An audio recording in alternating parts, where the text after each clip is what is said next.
No canto esquerdo, pesando 90 quilos, diretamente de Osório, conhecido pelo seu amor pela cerveja alemã, pela implicância com cervejas lupuladas e pelas melhores piadas ruins, Henrique Sem Prestígio Boaventura. No canto direito, pesando 73 quilos, diretamente de Iraí, o príncipe do azedume, confeiteiro das pastry stouts, senhor das cajuminâncias, Estevão Careca Quitó. Vocês estão prontos? Começa agora o Braçagem Forte.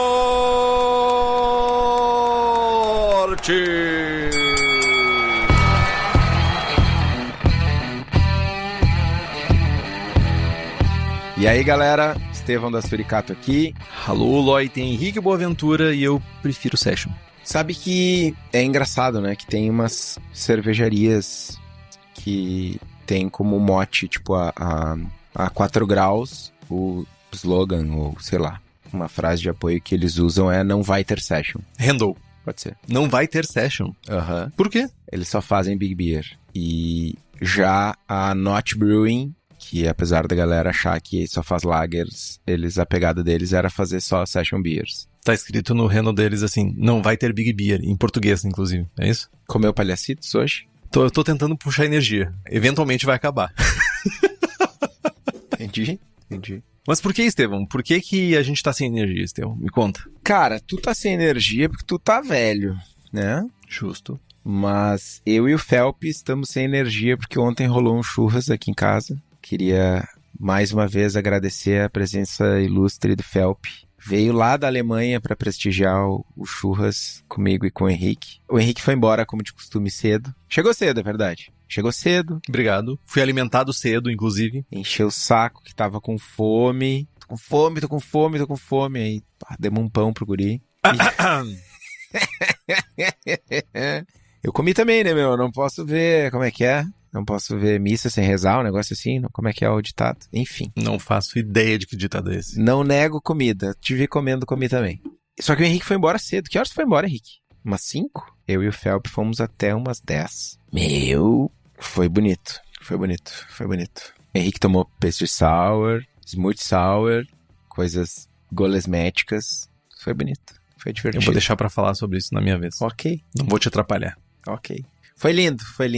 Pena que o Grêmio perdeu o Grenal, mas pelo menos o Felp tava facerote. E um último detalhe é que no sábado, dia 14 agora, tem o aniversário de 3 anos da Cuba, que nós vamos estar servindo 15 taps de lagers. E os guris tiveram a oportunidade de tomar umas 7 ou 8 das que vão estar engatadas. Maibock, Dunkel, Doppel, Rauschbock, Fast Beer.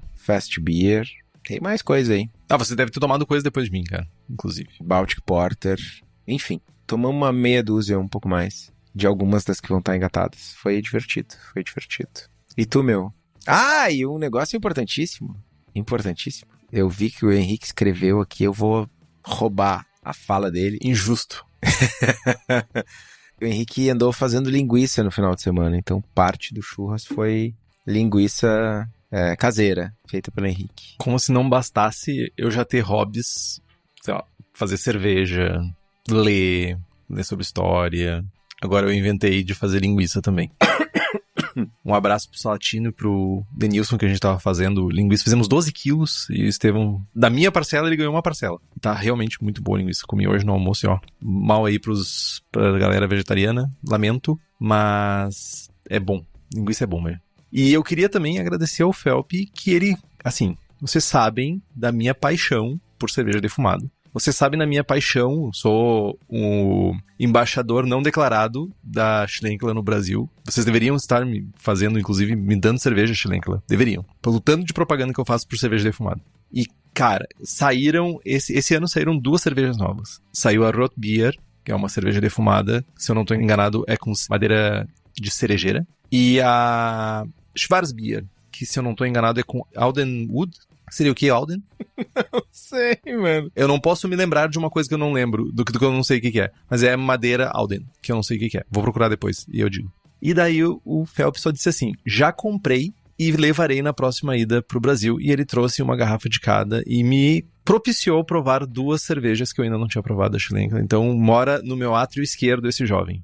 Muito obrigado. E a outra coisa que ele trouxe, disse assim, vou levar um negócio com lactose pro Henrique. O maldito, ele sai da Alemanha, país cheio de cerveja boa, e ele traz uma fucking pastry sour, sei lá o que era aquilo. Smooth, era uma smooth. Smooth sour, nojenta. Meu, tu olha aquilo no copo, aquilo parece que é contagioso, tá ligado? Aquilo parece ser uma DST, meu. Sério, é muito bizarro aquilo. E fez eu tomar. Ô, mano, a capa desse episódio podia ser a foto da espuma da ceva, né?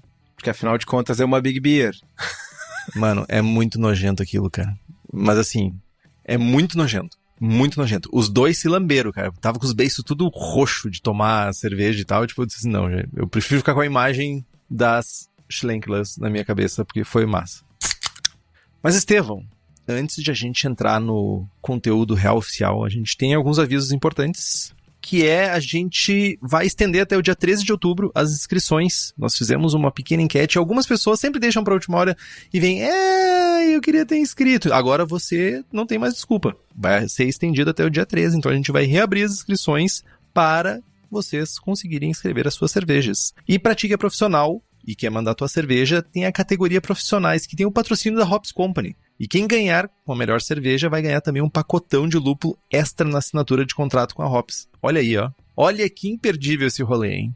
E se você não é profissional e ainda assim é nosso apoiadora, você tem esse gostinho maravilhoso, que não é o gostinho de pastry sour ou something sour, smooth sour, que é assistir a gravação ao vivo. É um prazer enorme e tá aqui a gente interagindo, todo mundo conversando. Vai ter uma gravação dupla hoje que a gente nem falou, né? Hoje a gente vai gravar um programa atrás do outro. Vai dar merda? Não sei.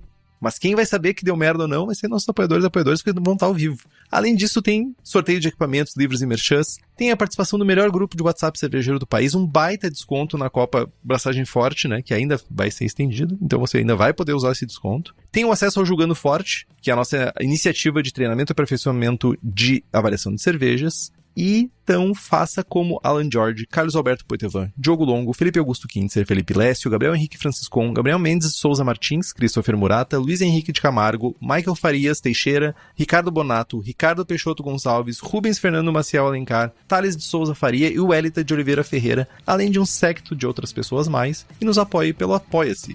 O link é apoia.se/braçagem-forte. O link tá lá no post.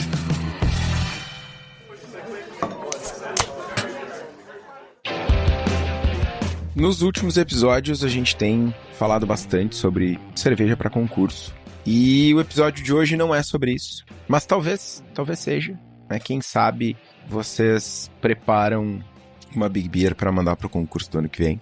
Quem sabe a hora de fazer aquela Old Ale maledeta. Eu tenho que fazer essa cerveja. Bah. Quem sabe a hora de fazer a Old Ale é agora. Mas, então, afinal de contas, o que é uma Big Beer? Uma Big Beer é uma cerveja com teor alcoólico alto, feita normalmente com um mosto que tem uma OG acima de 1075. Geralmente, essas cervejas contêm pelo menos 8% de álcool. E muitas delas, quando produzidas... Isso é um questionamento que eu recebo bastante. Que é quando essas Big Beers elas são versões mais alcoólicas do que as versões normais, elas levam o termo Imperial ou Double antes. Tipo uma Imperial Stout ou Double IPA. Essencialmente, Imperial e Double é a mesma coisa. Significa a mesma coisa. Muito embora as IPAs sejam chamadas majoritariamente de Double IPAs. E as outras papagaiadas, sei lá, Imperial Stout, Imperial Porter, Imperial Pumpkin, Imperial Sour, Imperial whatever, seja Imperial. Ah, mas eu quero chamar a minha Double Milkshake Sour de Double. Pode, mano, a serva é tua, tá ligado? Pode chamar de qualquer coisa, pode chamar de jesuíno, mano. Enfim, né? Mas significa a mesma coisa, né? É uma versão mais alcoólica, mais forte de um estilo não tão forte, não tão alcoólico.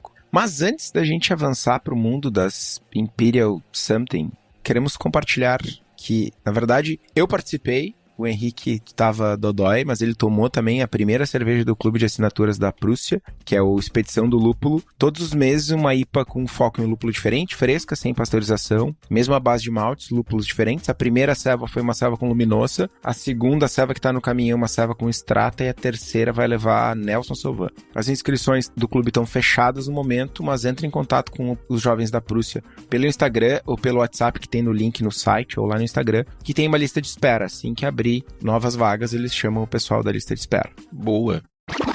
Sabe uma coisa que eu tava pensando, Estevão?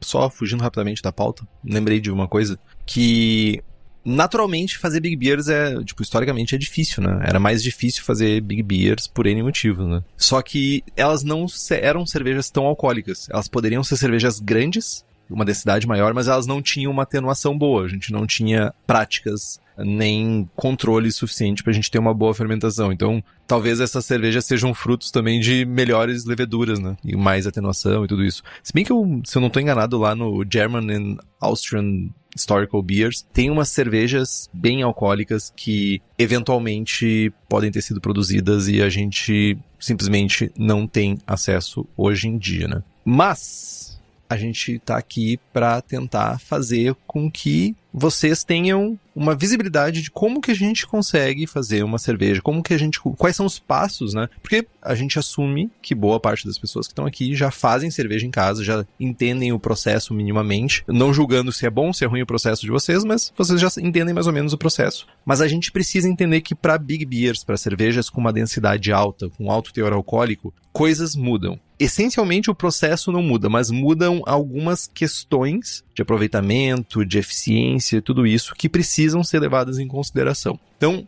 tu fazer uma Big Beer sem pensar, sem planejar inicialmente, tu pode ter resultados muito desastrosos. Pode ter desde entupimento, sei lá, da tua bazuca, do teu fundo falso. Tu vai lá e coloca quantidade de malte em cima do volume de água que tu mediu lá na calculadora ou dentro do software e vai faltar espaço na panela, vai ficar com 1 milímetro, tu vai depender da resistência da água para não derramar a tua panela. E, eventualmente, tu pode também ter um volume, né, final da tua cerveja muito abaixo do esperado. Já passei por isso, todo mundo já passou por isso, inclusive quem tentou fazer Big Beer sem estudar antes o que é uma Big Beer.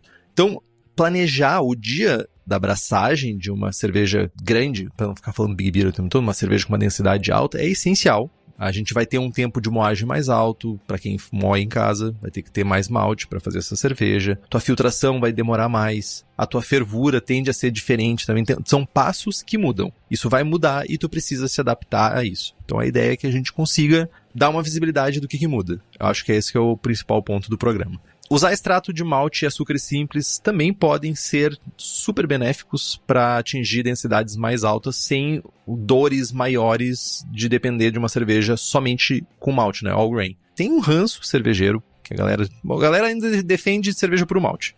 Aí vai ter aquela galera que fica pensando assim, sou purista, não vou usar açúcar simples ou extrato de malte na minha cerveja, né? Até às vezes dizem que é um ingrediente pior ou menos nobre para fazer. Mas a verdade é que a gente tem baitas benefícios ao utilizar esse tipo específico de adjunto para produzir cervejas com uma densidade mais alta. Cara, tem vários benefícios. O primeiro deles é a concentração do mosto. A gente não precisa ficar horas e horas fervendo o mosto para concentrar, né? A minha densidade pré-boil foi 1060, a minha densidade planejada é 1100. Vou ferver 18 horas para chegar no... né, cara? Tá jogando areia pra tentar tirar de dentro. Não, tá ligado? Ou então, o que é muito comum, a galera coleta só o primeiro mosto, né? Drena a panela numa densidade super alta e fica um monte de açúcar pra trás, ou lava e faz outra cerveja, ou muitas vezes joga fora. Então, usar um tipo de açúcar, ou DME, ou LME, enfim, ajuda nessa etapa de concentração do mosto. Tu vai conseguir uma densidade mais alta mais facilmente. Tem o ganho de eficiência, né? Quanto mais alta a quantidade de grãos na panela, menor é a eficiência. Um chablauzinho de DME, LME, açúcar, facilita demais. Tu não precisa levar a tua panela ao limite da quantidade de grãos. Consistência. Não necessariamente a questão da consistência é algo que a gente busca nas panelinhas em casa, mas na fábrica, por exemplo, ter um extrato de malte, no nosso caso, extrato de malte líquido, o LME, é uma bênção. né? A gente faz correção de densidade no final de fervura para bater volume e densidade correta sempre. Cara, porque tem variação do lote do malte, tem variação de umidade, regulagem do moinho, quantidade de evaporação. Quem tá operando a abraçagem, sei lá, rateou, botou 20 litros de moço fora sem querer. O Estevão colou lá com a leiteirinha pra fazer, sabe? Parece histórias reais. Tem N cenários onde a gente vai chegar num lote, numa fervura de 400 litros e vai chegar com meio plato de diferença de densidade, 2 pontinhos de densidade. Cara, chablauzinho de extrato, corrige, ajusta volume, ajusta a densidade e tu tem sempre aquele produto específico sempre na mesma densidade. Isso é muito, muito bom. E claro, buscar um maior teor alcoólico, né? Quem nunca deu aquele chablau de 5% de açúcar numa Double IPA? Né? Mais álcool, corpo mais baixo, drinkability nas alturas, não tem por que ter preconceito. Poderia estar falando de uma cerveja belga aqui, poderia estar, né? Tem N casos no mundo da cerveja que usar açúcar ou outros adjuntos é, inclusive, um requisito sensorial do estilo. Então não tem por que a gente ter esse preconceito. Cervejas inglesas, cervejas escocesas, tudo usam açúcar de alguma forma. Açúcar 1, açúcar 2, caldas de açúcar. Meu objetivo ainda é conseguir, em quantidades caseiras, LME. LME geralmente vem em quantidades bem grandes. É difícil conseguir, por exemplo, 1 litro, é geralmente 1 galão. Tu consegue 5 quilos, mano. Pois é, 5 quilos é muito de LME. Ok, mas, tipo, eu compro em baldes de 25 quilos. Mas aqui em Porto Alegre, na Padarias e Padarias. Bom nome. Não, tem 2 lojas, uma do lado da outra. É tipo shopping das padarias e outra é centro das padarias ou algo assim. Aí é Padarias e Padarias. Eles têm galões de 5 quilos de extrato de malte líquido. Só para as pessoas saberem, o LME e o DME têm a mesma densidade. Tu bota 100 gramas de LME, tu vai ter o mesmo efeito de 100 gramas de DME, é isso? Depende do fabricante, tem uma diferençazinha, assim, mas de maneira geral, sim, são equivalentes. Equivalentes, beleza. Só para lembrar, DME é Dry Malt Extract, que é extrato seco de malte, e LME Liquid Malt Extract, que seria líquido, extrato de malte líquido. Daí tem uma facilidade enorme, né? Porque o extrato de malte seco, ele fica molhado. Nossa, é maldito, velho. E vira uma bala puxa-puxa. Só é uma facilidade. Só complementando, esse galão de 5 quilos de extrato de malte líquido é tipo... Sabe esses galão de detergente que tu compra nos supermercados atacado, assim, em quantidade? Ou tipo, ele é tipo um frasco de amaciante. Tem uma tampinha... É fácil de usar. Tu pode comprar e, sei lá... E lavar roupa. O Faustus, que é o nosso jovem comprador de coisas em quantidade, pode comprar, abrir, usar, fecha bonitinho. Ele pode acabar com o estoque da loja. Cuidado. Abraço, Faustus. Mas receitamente, olhando para a receita que a gente vai fazer dessa cerveja, né? A gente tem um desenvolvimento, uma criação de receitas que é um pouquinho diferente do que para cervejas standard. Cerveja standard a gente está falando aí 1040, 1050. Então elas vão se diferir um pouquinho em alguns pontos, né? O equilíbrio da cerveja muda com quanto mais álcool a gente tem, o equilíbrio ele fica diferente, né? A cerveja inevitavelmente precisa de características para equilibrar essa quantidade de álcool presente na cerveja, para a cerveja não ficar com caráter alcoólico, quente, tudo isso. Então uma cerveja com uma densidade inicial de 1060 e uma FG de 1020, ela é bem menos doce do que uma cerveja que começa com uma densidade de 1120 e uma FG de 1020. Por quê? Por causa do álcool, basicamente. A densidade do álcool é 0,78, então a gente tem mais açúcares residuais para compensar essa densidade baixa do álcool e chegar em 1020. Sem contar que o álcool ele vai dar sabor na cerveja, vai dar aquela sensação alcoólica que também ajuda a ter esse desequilíbrio que precisa ser equilibrado. Merda, ficou horrível essa frase, mas é isso mesmo. É um equilíbrio que precisa ser equilibrado pra gente ter uma cerveja legal. Outra característica que é muito importante que uma cerveja de densidade muito alta leva uma quantidade absoluta, né, total de maltes muito maior e os sabores acabam também sendo mais evidentes. Os sabores de malte ficam mais evidentes na tua cerveja, porque tu tem mais tudo. Tu tá colocando mais malte, tu vai ter mais caráter... se o malte que tu tá usando tem caráter de biscoito, vai ficar uber biscoito, vai ficar hiper biscoito. Por quê? Tu tá adicionando em quantidade maior. Imperial biscoito. Imperial biscoito, exato. Nossa, double biscoito. Tem algumas Barley Wine Single Pilsen que tem um caráter maltado intenso Não sei por que a pessoa faria uma Barley Wine Single Pilsen, mas enfim. Eu já fiz Single Pale Ale e o Estevão chinelhou a minha cerveja. Enfim, real. Tenho mágoas guardadas. E faz muitos anos, inclusive. Sério, mano? Sério. Chinelei? Chinelhou a full, dizendo assim, essa cerveja não tem complexidade. É reta. Essa cerveja é reta. Eu disse assim, tá bom então, otário. Não vou te dar mais cerveja. Bah, magoei o jovem. É por isso que tu não me dá Keush, mano. Exatamente, mano. Trouxa. Mas daí entra na jogada a lupulagem.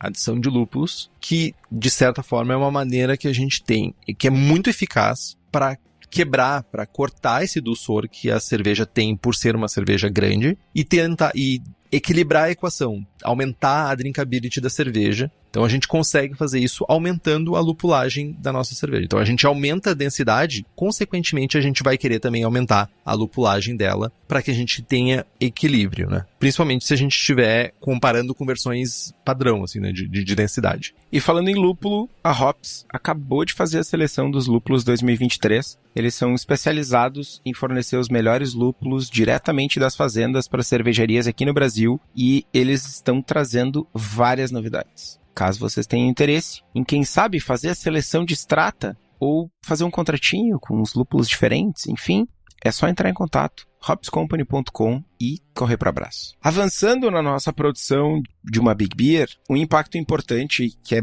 muito bom a gente salientar, o impacto na mostura. A eficiência das Big Beers, né, a eficiência de braçagem de mostura ao produzir uma Big Beer é diferente.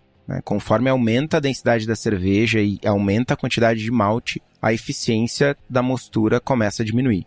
Um exemplo, numa cerveja num equipamento BIAB com uma densidade de 1030, tu vai ter uma eficiência de 85%. No mesmo equipamento, mesmo volume com uma densidade de 1060, tu vai ter uma eficiência de 75%. Uma cerveja com uma densidade de 1090, nas mesmas condições, tu vai ter uma eficiência de 65%. Isso precisa ser levado em consideração na criação da receita, porque não é só dobrar a quantidade de malte que tu vai ter o dobro de pontos de densidade. É muito mais complexo. O How to Brew do meu brother Palminho, John Palmer, tem uma tabela bem legal que mostra essa perca.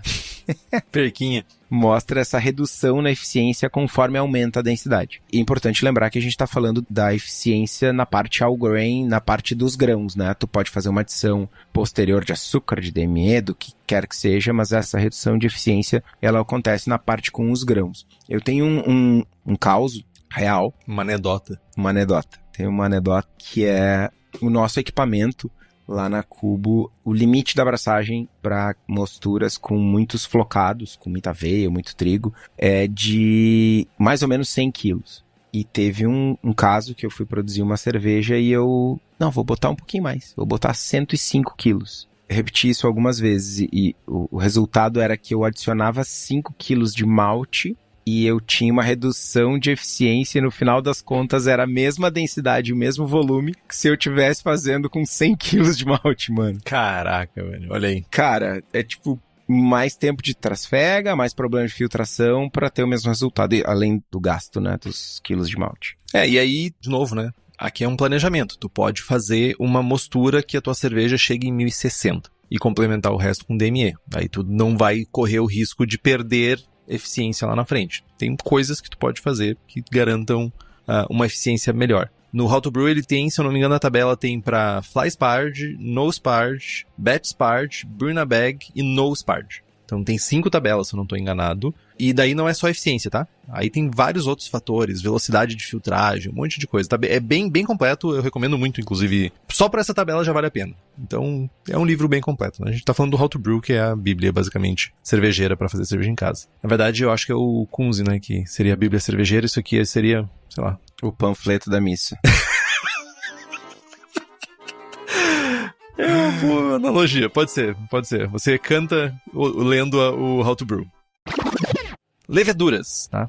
Uma outra problemática que a gente tem, porque leveduras, em geral, elas têm problemas para lidar com mostos com uma densidade mais alta. E a fermentação ela pode ser mais lenta e até mesmo pode sofrer de paradas conforme o teor alcoólico aumenta. Pressão osmótica, tudo isso. Então, se a gente está fazendo uma cerveja com uma densidade inicial alta, é usual que a gente encontre casos de fermentação interrompida, que a gente chama de stuck fermentation, idioma bretão.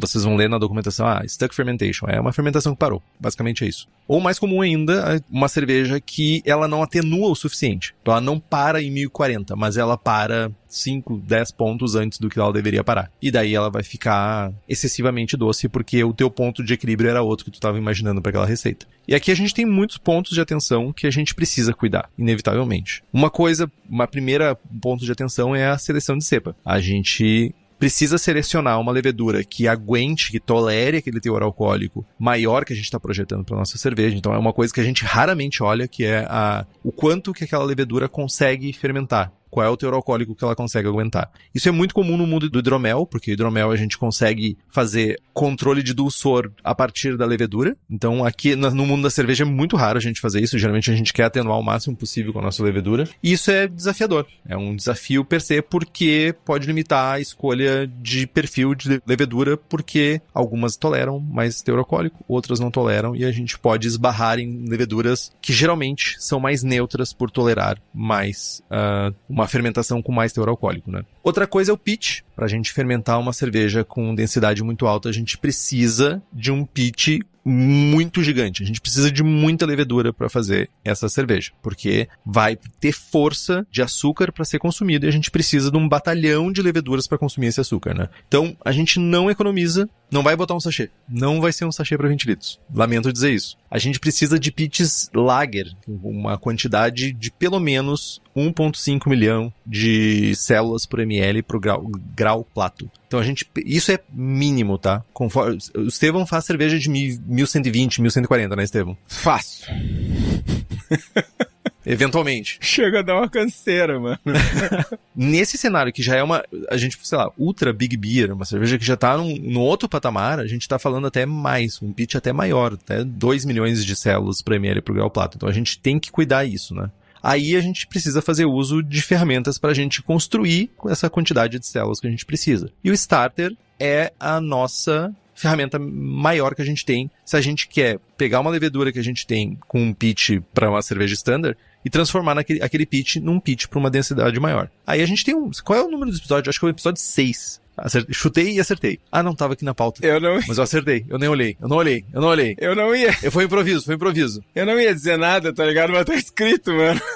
Mau caráter, velho. Mas a gente tem que fazer um programinha de revisão da pauta. Porque o nome do programa é muito bom. Starter Me Up. É um excelente nome de programa. Mas tem um programa lá que fala um pouco sobre starters e provavelmente a gente vai fazer uma revisão no futuro. Mas enfim. Outra coisa que a gente precisa usar junto com esse pitch alto é oxigenação e nutrientes. A levedura precisa de oxigênio para ter multiplicação celular, para transformar os nutrientes do mosto em nutrientes para ela se alimentar e ficar mais forte para fazer a fermentação. E a gente também pode botar nutrientes no mosto que vão ser, formas mais rapidamente absorvidas da levedura de se alimentar e de já ficar forte. Vamos traduzir dessa forma, né? Então ela precisa produzir esteróis e ácidos graxos, que esses produtos dentro da célula são meio que é como se fosse a graxa e a gasolina, sabe? É o que faz o motor delas funcionar melhor, mais rápido e sem poluir o ambiente. Foi uma boa analogia essa, né? Meu chapéu. Foi improviso.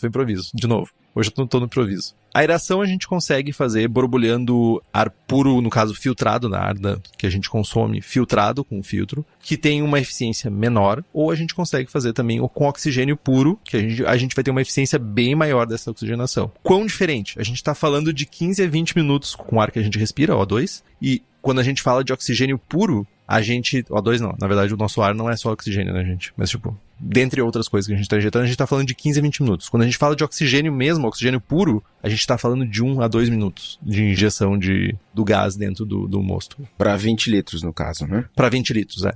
Para 20 litros, geralmente é de 1 minuto com uma vazão de 1 litro por minuto. 1 litro por minuto? Acho que é isso. 1 litro por minuto. Então, é uma diferença brutal, assim. Então, cuidem isso também quando forem fazer a oxigenação. A adição também de nutrientes, a gente pode usar Cervomyces, Spring Ferm ou algum outro nutriente equivalente a esses. Tem gente que inclusive usa levedo de cerveja, comprado em laboratório, para fazer, que basicamente é levedura morta, para usar como nutriente. E aí a gente sempre recomenda que use a dosagem que é recomendada pelo fabricante.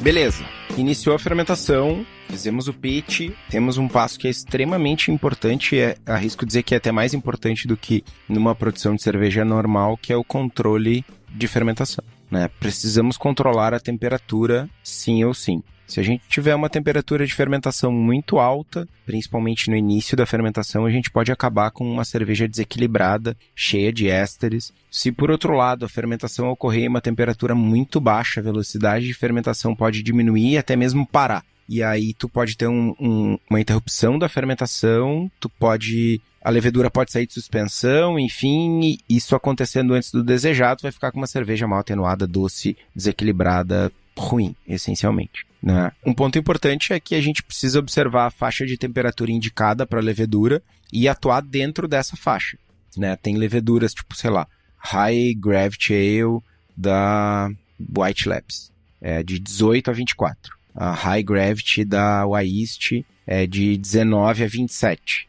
Então, cara, tem faixas diferentes para... Citei 2 cepas aleatórias, né? Poderia ser qualquer outra. Mas a gente tem que projetar a nossa temperatura de fermentação dentro dessa faixa. E aí, iniciar a fermentação numa temperatura um pouco mais baixa, mais perto do início da parte de baixo da faixa, e projetar um aumento de temperatura gradual conforme a densidade for diminuindo. Já falamos diversas vezes aqui, não custa repetir, isso reduz a quantidade de ésteres, principalmente numa cerveja que tem muito açúcar, que já vai ter uma produção de ésteres além do normal, além do esperado para uma cerveja standard.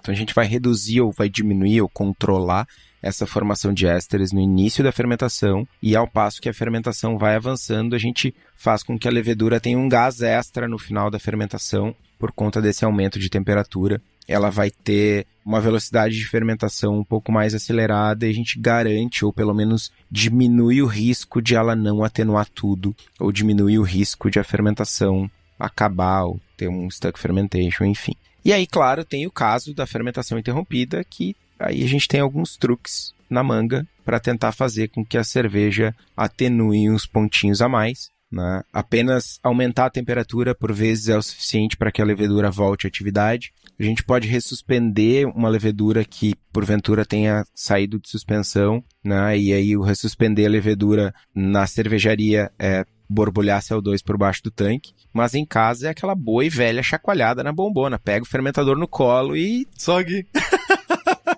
Chacoalha mesmo, sem dó nem piedade. Vira de cabeça pra baixo, enfim, faz o que... Não vira de cabeça pra baixo, não dá ideia, mano. Tem o airlock, mano. Fecha, tá, é que, mano, a bombona é lindo, né? A bombona com as 1000 torneirinhas, tipo, tu só tomba a bombona no chão pro lado que não tem torneira, dá uma chacoalhadinha e tomba de volta. Caixa. É lindo. Fiz isso, aumentei a temperatura, ressuspendi a levedura e tal, não tive atividade. A gente pode reinocular a levedura, coleta uma levedura de outra cerveja que está fermentando, ou faz um starter da mesma levedura, e no momento que ela está em High Kreuzen, falei certo? Joga essa levedura para dentro, e, cara, não deu, não funcionou, não teve atividade. O último esforço é adicionar outra cepa, uma levedura mais atenuativa, sei lá. Usei uma levedura inglesa para fazer uma barley wine e parou em, sei lá, em 8% de álcool. O meu projetado era chegar a 12%. Mano, mete uma levedura de lager para dentro, né? Também em High Kreuzen e tal, mas é o último recurso. E aí, penúltimo recurso. O último recurso é, antes de doar a serva pro vizinho, antes de desistir, é mandar ver num sachêzinho de Brett, ou 2 ou 3, Bletz, e deixar essa bombona esquecida num canto, porque vai fermentar, vai comer tudo, e aí, enfim, tu vai ter outra cerveja, outra coisa, outro produto. De 12 vai pra 15 daí, por cento de álcool. Né? Mas é uma alternativa. O Chico Milani pergunta, dupla aeração, recomendam? Quando fazer? Cara, tem 2 coisas, isso era uma coisa que eu queria puxar mais no final do episódio, mais como um debate filosófico, que é, qual o teu objetivo fazendo uma Big Beer, né? Tu quer fazer uma Big Beer de 10% de álcool? Acho que dupla aeração e adições de açúcar escalonadas não são ferramentas que tu precisa usar para uma cerveja de 10% de álcool. Mas tu quer fazer uma cerveja, sei lá, de 18% de álcool. Tu quer testar o limite do limite do limite. Aí sim, não adiciona todos os açúcares. Tu vai usar sim ou sim açúcares de outras fontes que não sejam malte, né, que não seja abraçagem. Mas tu vai fazer adições de açúcares a cada 12 ou a cada 24 horas com aerações. né? Então, tu faz a abraçagem, leva a cerveja pro fermentador, oxigena e inocula a levedura. 12 horas depois, oxigena. 12 horas depois, faz uma adição de açúcar e adiciona um pouco mais de oxigênio. E tu vai fazendo isso escalonado de acordo com as adições de açúcar que tu vai fazendo. Se tu não tem adição extra de açúcar, eu diria que só uma segunda oxigenação a 12 ou a 24 horas depois do inóculo é o suficiente. Quer adicionar alguma coisa, Henrique? Sim, tem que ter um cuidado muito grande com a dupla aeração. Tu vai ter multiplicação celular, sim.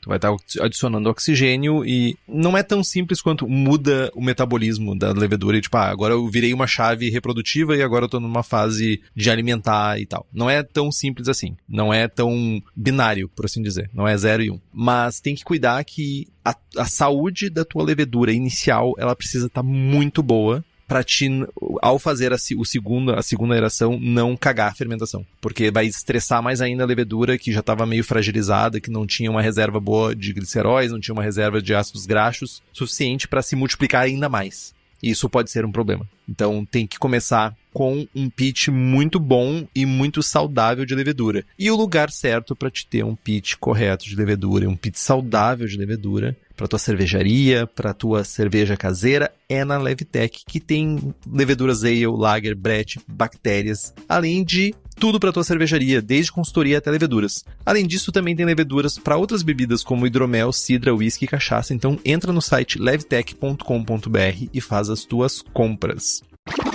A Cíntia pergunta, a amiloglucosidase é a última alternativa numa Big? Cara, eu tenho medo.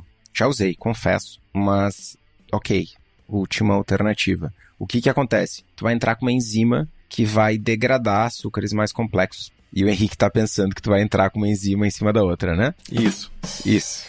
Enfim, tu vai entrar com essa enzima e ela vai degradar dextrinas, amidos e tal. E tu vai ter uma cacetada de açúcar simples para converter. O que acontece? Se o teu problema é, mosturei alto demais, não tem mais açúcar, a levedura consumiu tudo que tinha para consumir, e eu errei na abraçagem, errei na minha mostura, tu vai dar novos açúcares para essa levedura consumir, e ela vai seguir consumindo, e a tua cerveja tende, ou tem o risco de ficar desequilibrada, ou porque tu vai degradar praticamente tudo, ela vai seguir atenuando. Essa é uma questão. Tem a outra questão de que a levedura sofreu, não aguento mais, pediu para sair. Ainda tem açúcar fermentável e a levedura não consumiu. Aí adicionar a amiloglucosidase não vai beneficiar em nada. Qual é o meu grande medo? Tu tá deixando açúcar, idealmente tu adiciona, no cenário de que tu errou a mostura, tu adiciona a enzima, tu vai fornecer mais açúcares e tu vai interromper, tu vai mandar essa cerveja pro frio antes dela terminar a fermentação, porque se ela terminar a fermentação completamente, tu vai ter uma cerveja desequilibrada e mais seca. Então tu vai interromper essa fermentação. E aí, na cervejaria isso é uma treta, né? Vou mandar cerveja com açúcares fermentáveis pra fora. Logística no Brasil é uma merda infinita, não me canso de falar, não me canso de reclamar, vai explodir, vai dar ruim. Mas eu sou caseiro, eu vou deixar a minha cerveja na geladeira o tempo todo, caixa, vai sem medo.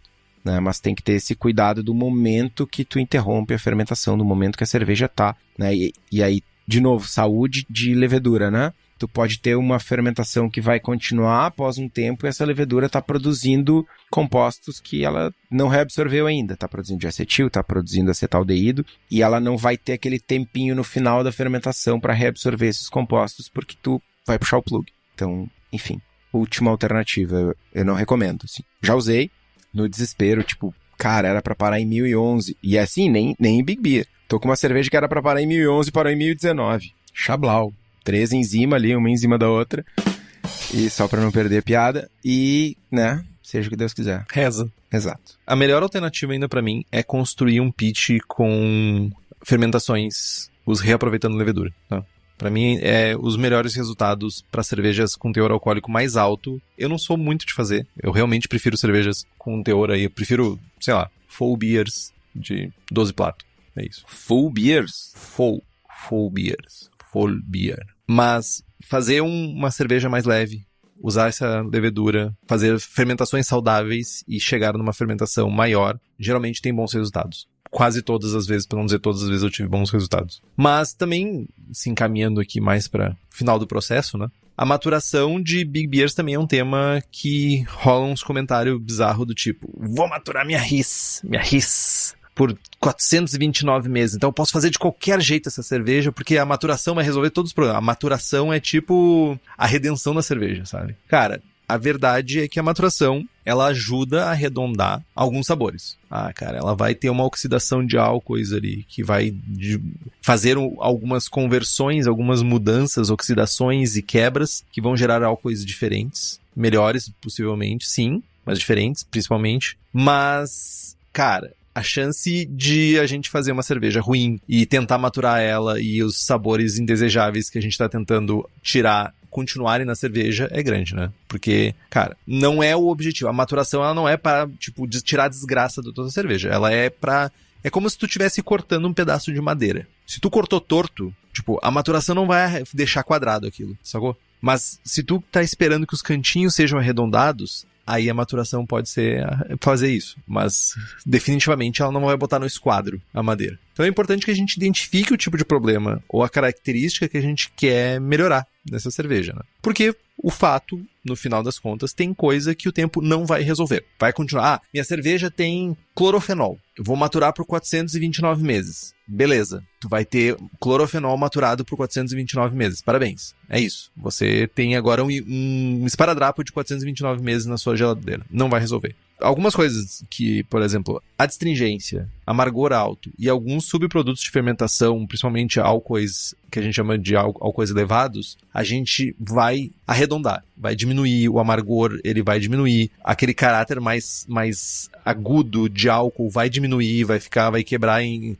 o termo em inglês é mellow, que vai ser tipo como se fosse... Me ajuda, Estevão? Suavizar para ficar um caráter mais harmônico com a cerveja. Mas... apesar de que tem bares, inclusive, faz isso, o Minator tá aí, né? Não adianta a gente guardar uma cerveja por 1000 anos na esperança de que ela vai se transformar, depois de 1000 anos, numa coisa maravilhosa. Se a cerveja for maravilhosa e talvez ela ganhe características novas. Mas a tendência é que ela, em algum momento, morra. É parte do processo. É orgânico o rolê. Uma coisa que a gente pode fazer é provar constantemente a cerveja para ver se está melhorando e, eventualmente, dependendo do tipo de problema que a gente tem que desapegar e dar pro vizinho do Estevão ou simplesmente ralo. E isso tem que fazer parte da rotina do cervejeiro e da cervejeira, porque não é uma questão de si, é uma questão de quando tu vai fazer uma cerveja que vai dar ruim. Cara, não é um objetivo de ninguém nunca fazer uma cerveja ruim. Eu acho que as cervejas ruins, de certa forma, moldam o nosso caráter cervejeiro. E, cara, falando em caráter, quando falo em caráter eu só penso em coisas boas, mano. Ainda mais depois desse momento filosófico do Henrique. Henrique, filósofo e marceneiro. Cara, não tem lugar melhor pra tu comprar equipamento do que na Cerveja da Casa. Tem os melhores equipamentos com a melhor qualidade do mundo. Acessa o site cervejadacasa.com e fica por dentro de todas as maquinações que o Daniel bola pra nós. Maquinísticas. Desafios desafiadores de fazer uma Big Beer. Temos vários. Cara, acho que o primeiro desafio desafiante é a fermentação. Cara, fermentação é... eu fiz o meu grist aqui com 37 maltes diferentes, 18 lúpulos, 5 leveduras. Mano, se a fermentação deu ruim, deu ruim. E o Henrique comentou quem é que faz Barley Wine Single Pilsen. Eu fiquei pensando que a Bigfoot da Serra Nevada é Single Pale. E é linda. Na verdade, eu me lembrei agora que a minha Barley era Single Mary Otter. E tu chinelhou a minha ceva. Ah, mas, né, mano? Tu queria o quê? Que eu tivesse mentido? Mano, tu disse que ela era um 30 baixo, mano. Porque ela não tinha complexidade. 30 abaixo não é uma chinelada, mano. Só continua. Ah, Maguari, velho.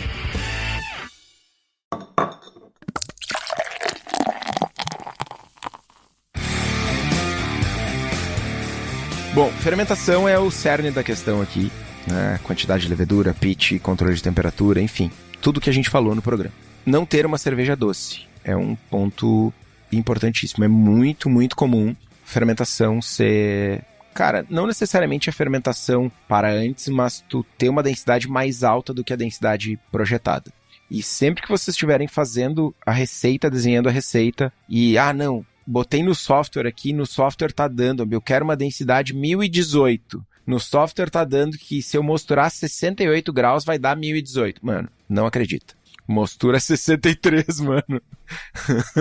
E muda muito de equipamento para equipamento. Tu faz recirculação, não faz recirculação, tu agita, tu não agita, moagem, muda muito, muito, muito. Na dúvida, mosture mais baixo. Não ter uma cerveja desequilibrada é um desafio, né? Seja porque ficou muito doce, ou seja porque tu projetou algo que tu não consegue corrigir necessariamente depois. Né? Agora a gente já tem homebrew shops vendendo Tetra Hop, Piso Alpha, enfim, que é uma maneira bem legal de tu corrigir uma cerveja que eventualmente está desequilibrada pro doce, né? Tu pode dar um chablauzinho ali, botar 5 IBUs a mais de amargor e isso dá uma salvada na ceva. E aí a parte mais filosófica é resistir à tentação de fazer uma cerveja de 18% de álcool, quando uma cerveja de 10% de álcool entrega tudo o que tu precisa, entre aspas. Por que tu quer fazer uma Big Beer? Por que a Big Beer que tu quer fazer é a cerveja mais alcoólica da paróquia, tá ligado?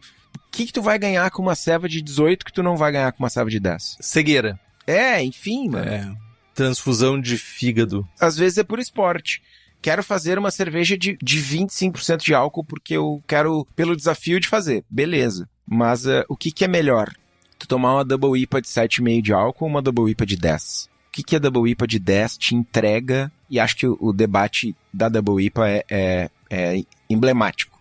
Porque numa IPA, o que tu busca primordialmente numa IPA é aroma de lúpulo, sabor de lúpulo, caráter de lúpulo de uma maneira geral. E uma Double IPA de 10% de álcool não necessariamente tem mais lúpulo do que uma Double IPA de 7,5. Pelo contrário, se tu usar a mesma taxa de lupulagem, tu vai ter menos caráter de lúpulo na de 10 do que na de 7,5. A espuma vai ser pior, a estabilidade coloidal vai ser pior, vai ter um dulçor mais presente, vai ter um sabor de malte mais presente, vai ser mais caro. Por que tu vai fazer uma IPA de 10? Tu pode fazer uma de 7,5. E aí relembro o jovem, que eu não me lembro o nome, mas é o jovem que faz a Hopful. O cara ganhou 423 medalhas com a Hopful no NHC e depois virou profissional e seguiu ganhando. E ele ganhava a medalha em American IPA e Double IPA. Com a mesma ceva. Com a mesma ceva, que é tipo 7,5 de álcool, saca? É isso. É isso, não precisa mais. Eu tava tentando lembrar e eu não consegui achar. Eu tenho certeza que foi, pelo menos, que foi na Zymerge que saiu uma galera tentando clonar Utopias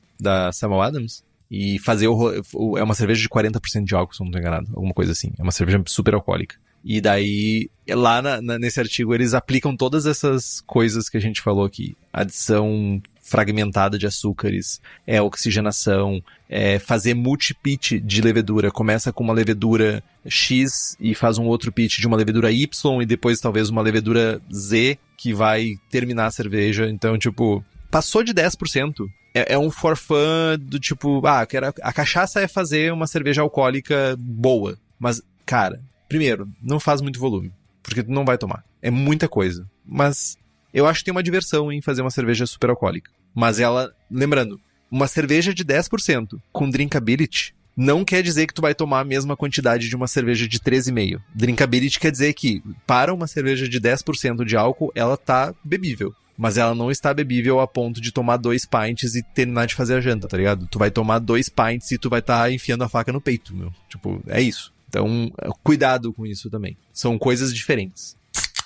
Sobre Big Beers, é isso, Estevão? É isso. Na verdade, eu aprendi bastante. Eu sempre tenho... É impressionante como cervejas que eu não faço, eu sempre aprendo nesses programas. É muito interessante isso. Mas, Estevão, nos siga no Instagram. Estamos no Spotify, Apple Podcasts, Google Podcasts, Deezer, todos os agregadores. E se você puder dar uma nota para nós, dar estrelinhas, fazer um review, é muito importante. A gente é recomendado para mais pessoas e o podcast cresce e todo mundo ganha. A gente ganha, vocês ganham também. Compartilhe os episódios com seus amigos. Tem dúvida, sugestão de pauta, crítica, quer anunciar a sua empresa ou seu produto? E-mail para contato@braçagemforte.com.br ou mande uma mensagem para nós. É isso, Estevão? É isso. Braçagem forte. Braçagem forte.